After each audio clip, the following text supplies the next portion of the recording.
Brother Ralph Pinero from the Atlantic Congregation in Brooklyn, New York, with 6 years of full-time service, will present the first talk entitled, Enduring Despite Unjust Treatment.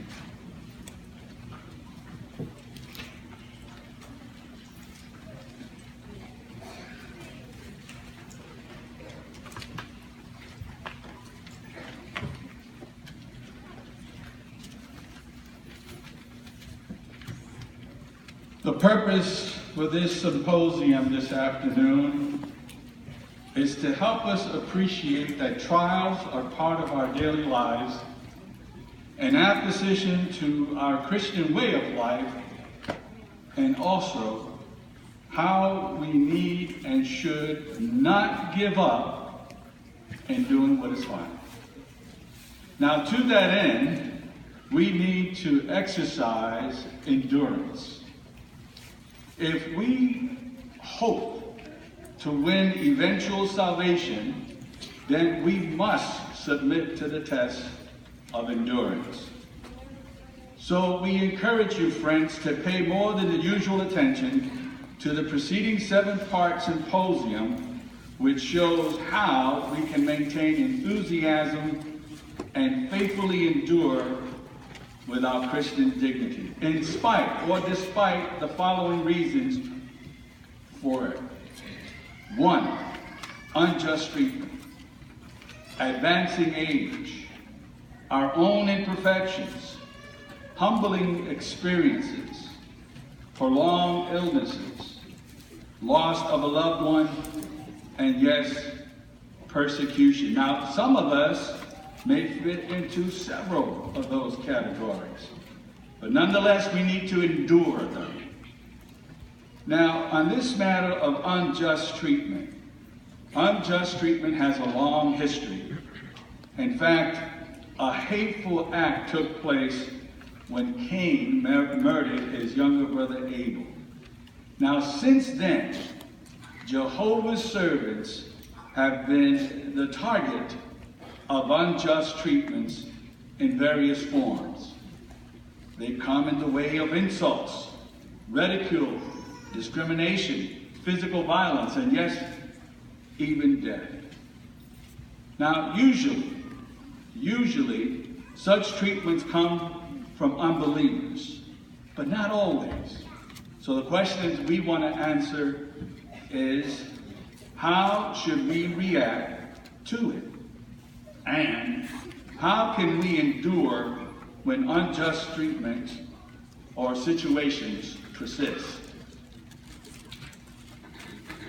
In this matter of enduring unjust treatment, we have a wonderful example in the man David.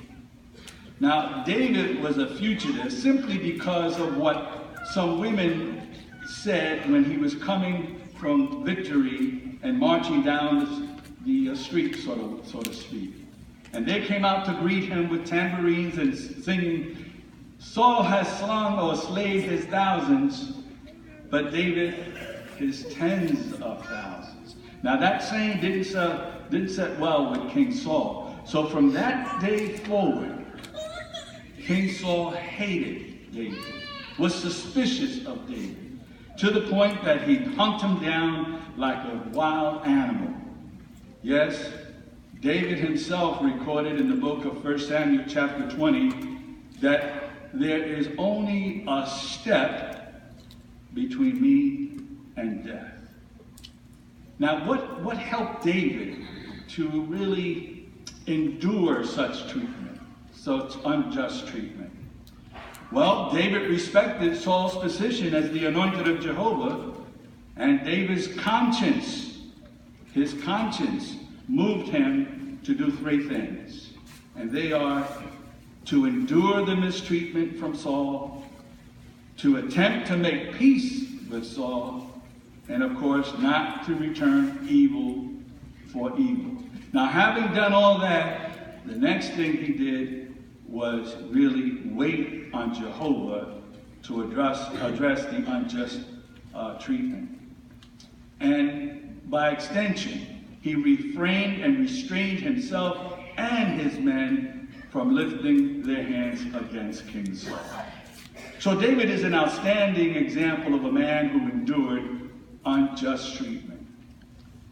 But now how are Christians, you and I, to handle such unjust treatment? Well, Jesus gave a profound way in the book of Matthew, if you will.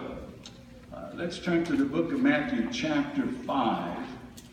And notice what Jesus told his followers how to react to unjust treatment. In verse 38 and 39 of Matthew 5, it says, "You heard that it was said, eye for eye, tooth for tooth. However, I say to you, do not resist the one who is wicked, but whoever slaps you on your right cheek, turn the other also to him." Now, let me explain what that does not mean. It does not mean that if somebody slaps us in the face, almost knocking us to the ground, that when we're down there, we lift up the other cheek and have it. Not at all. That's not what it means. But rather, what Jesus was helping us to appreciate is that a slap is an insult intended to provoke a reaction. What Jesus meant was that if someone uses a literal slap or stinging sarcasm to try to prod us into a confrontation, then we avoid retaliating and do not degrade ourselves by swapping insults. That's basically what we're instructed to do. You see, as far as it depends upon us, we need to be peaceable with all men. We do not want to avenge ourselves, but rather yield peace to the wrath. So stated Paul in his book to the Romans in chapter 12. So, whatever the unjust treatment may be, when insulted, we bless. When persecuted, we patiently endure. And when slandered, yes, we answer mildly. Then, like David, we wait on Jehovah to rectify the matter. Now, Christians of all ages can apply these principles. The following videos show how Caleb and Sophia drawing encouragement from the Genesis account of how Joseph dealt with unjust treatment.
And not a word was uttered.